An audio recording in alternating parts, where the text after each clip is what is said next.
L'info sur Al24 News, bienvenue.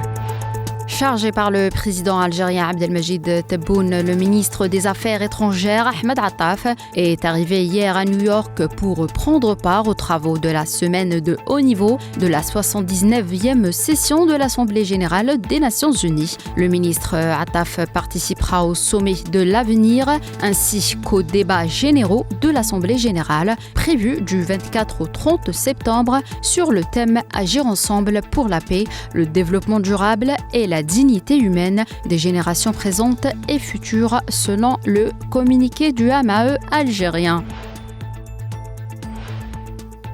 L'Algérie a condamné dans les termes les plus forts les explosions provoquées par des cyberattaques sionistes ayant pris pour cible des appareils de télécommunication au Liban, faisant des dizaines de morts et de blessés, et a souligné que ces agressions constituent des crimes de guerre et une violation flagrante de la souveraineté du Liban et du droit international. Rappelons que le nombre de personnes tombées en martyrs s'est élevé à 31 personnes dans la banlieue sud de la capitale libanaise, Beyrouth, selon un nouveau bilan annoncé ce samedi par le ministre libanais de la Santé, Firas Al-Abiad.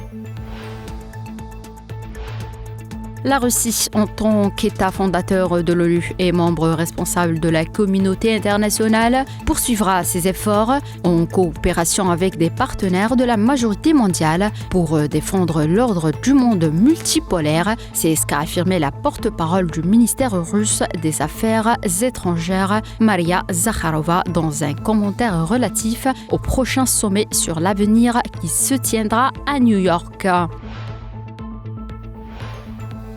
Les bureaux de vote permettant le vote anticipé en personne pour la présidentielle aux États-Unis ont ouvert vendredi dans les États américains de Virginie, du Minnesota et du Dakota du Sud, marquant le coup d'envoi officiel de la saison électorale 2024.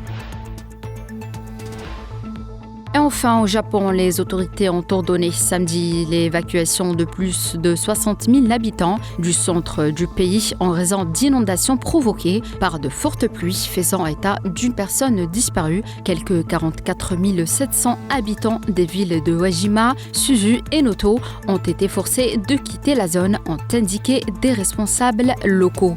C'est la fin de l'info, merci de l'avoir suivi.